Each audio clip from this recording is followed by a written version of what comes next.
So I recently did a video on how to check and adjust the brake pads on the Estarli, the ones with the cable brakes. Now, I said at the time I'm going to need to change the brake pads fairly soon, and I think that time's up. I've done about 1,200, 1,200 or so kilometers, miles rather, and a lot of that's been downhill, so I'm pretty sure I've worn through those brakes. So this is the first time I've done it on this type of bike, so it'll be interesting to see how this goes. It's probably difficult to see, but yeah, that's probably below the 1mm minimum they recommend. And the front, I suspect, is very similar. I've put it on the bike stand because when just adjusting the brakes, I could do it without taking the wheels off. Because the disc's in the way, to actually change the pads, I'm going to have to take the wheel off, these don't have the quick release, they're bolted on. The back's a bit more complicated because you've got the electrical system here that needs to be disconnected as well. Now, first thing I'm going to do is back off the adjuster on the brake pads, because when I put the new pads in, they're going to be too tight. So just this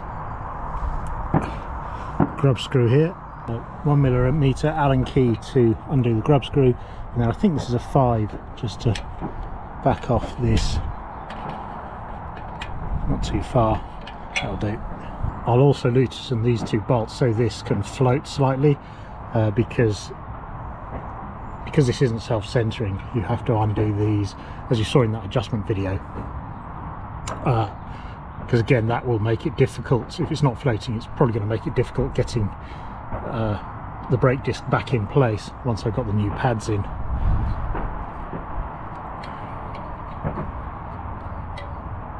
I think it's the same Allen key as for the adjuster. I'll just slacken those slightly.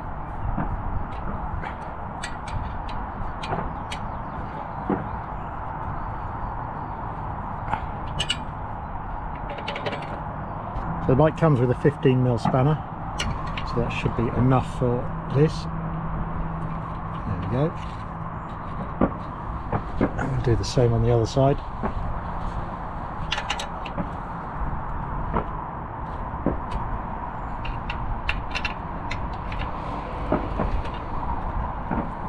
Remove these little things there, and that should just slip out.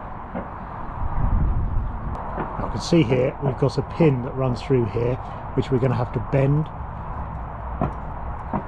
straighten that so we can pull this pin out, and then we'll be able to release these pads. Before I do that, I want to check that this does look like the same thing.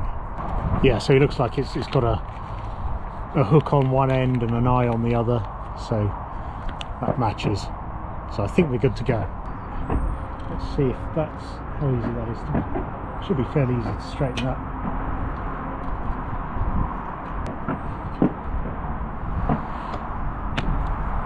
Which means also these pads can come out. Yeah, that's about 1mm, maybe a bit less, so that is down to the minimum. Yeah, so the replacement kit comes with a pair of pads. So yeah, probably had a little bit of life left on them, but it's probably best to change them now. Also comes with a new pin, or a pair of new pins, because it comes with both front and back brakes. Now, interestingly, it also comes with this spring. I know my mountain bike's got a similar thing, which the original brakes didn't have, but yeah, I might see if that will fit in. So I should just be able to slot them back in there. Let's see if they'll go.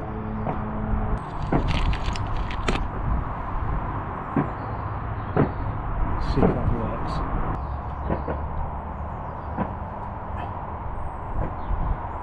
So in theory, I guess the spring's going to help push the pads back outwards into the caliper against the piston to make it so they don't just rub against the discs. Okay, so I'll try bending this split pin out. Okay, so now I should be able to get the wheel back in.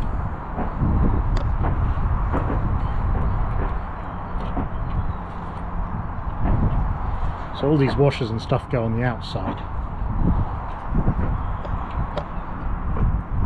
And we need to feed the disc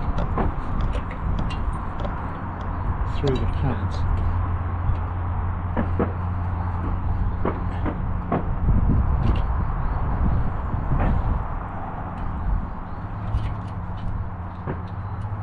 Okay.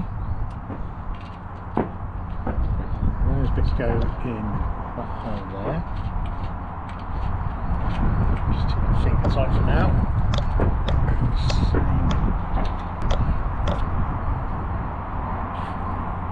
So this thing is what the magnet hits against when you fold it back, and it's about 45 degrees, so it's about this angle.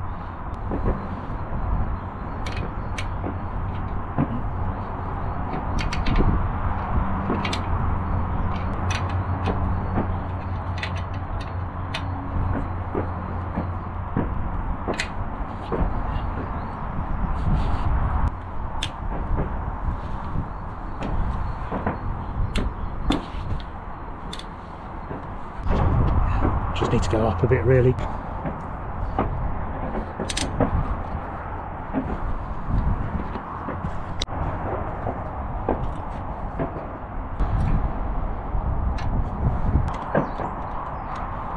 Okay, it's moving okay. So now I'll just adjust this up, just like I showed in the other video. Right, that's the back one. That's the front one done. Now I've got to look at the back one. So just like the front, I've backed off the adjuster here and then undone the 2 bolts just so this is nice and loose. So the added thing I said here is we've got this connector through to here. So I think this all comes off as one. So I guess we'll need to cut this, and then this is the connector here. Oh, I noticed there's little alignment arrows here, so you get the connection correct.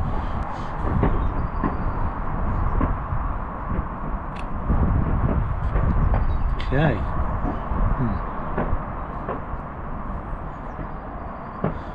Now that shows why they've got the arrows, because that's quite complicated. So now I should be able to undo the bolts either side. I guess this is what this 19 mils for, which is probably a bit on the short side for doing this. Yes, that's not really up to the job, I don't think. I think I need a proper spanner. Now what I'll also do is change it to the higher gear, because I think it'll be easier to get this off if we do that.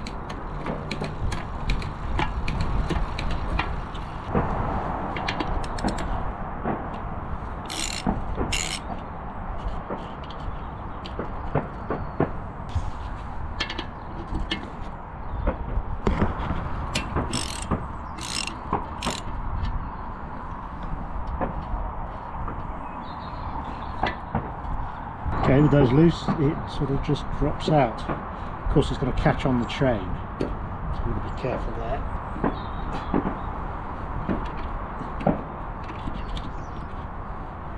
And obviously it's heavier than your normal bike wheel because it's got this whacking great motor on it.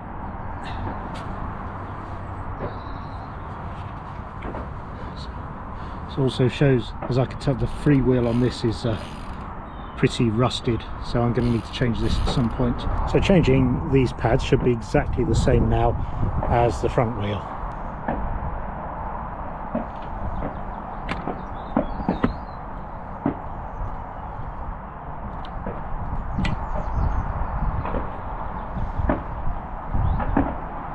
Yeah, similarly worn on the back, so it's not like I've been just wearing the front brakes.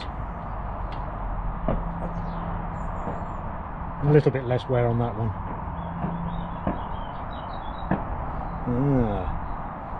Well, that's interesting. There's a little magnet there that's just come off. It goes in that adjuster. See if I can slide that back in.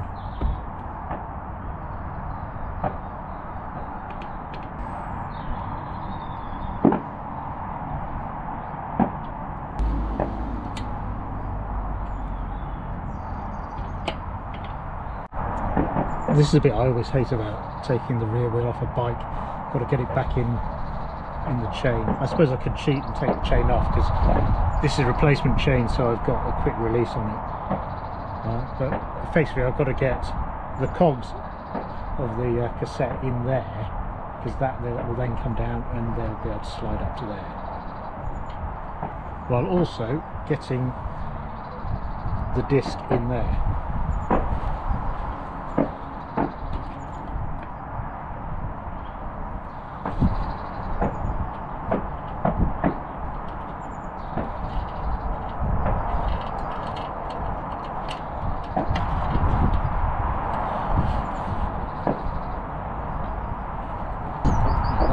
Needs to be on the inside, that one on the outside. Just tighten this up roughly. Now that's in. The reason is there's a flat on that axle that goes through there, so it'll only go in one way. And the other thing to watch when doing this, there are two washers, a thin one that goes on the inside and a thick one that goes on the outside. And the thick one has got a sort of key, so it has to get slotted the right way round. Right. Let's go like that, I think.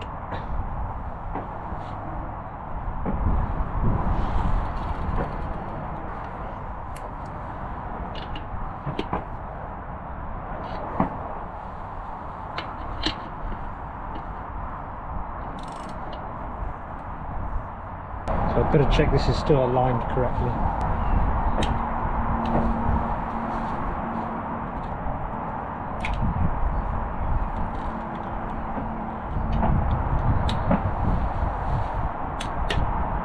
It's actually going to be easiest to loosen this front one.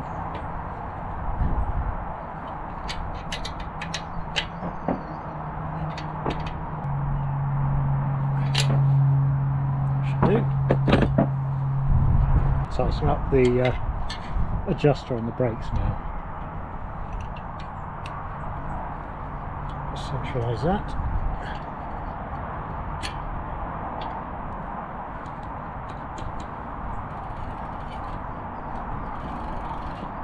Tighten up this grub screw so the adjuster doesn't loosen. Just finger tight will do. There we go. Job done. And the next thing I think is I seriously need to clean this bike, especially the chain. Okay, that wasn't too bad. First time I've ever done this on an electric bike. Oh, one last thing. I need to put this back in. Lining the arrows up carefully. So now we see why there's two arrows. So I'm going to very carefully line this.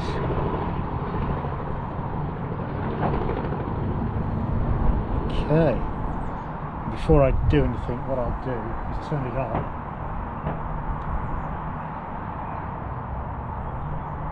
And then try and use walk mode and just make sure it powers up the motor.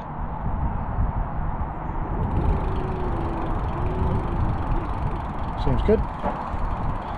And I just need to find a cable tie to attach that back on there. Okay, found an inappropriately long cable tie, so I'm going to pull that nice and tight. So I want to find a position where it's not going to rub against the brake disc. So I certainly don't want that power cable chafing through. Right, yeah, if it goes above the top of the stand, that's where you want it. Right, I think that's job done. Perfect. Right, at least I'll have some brakes next time I go into London. Alright, hopefully that was helpful. Cheers everyone.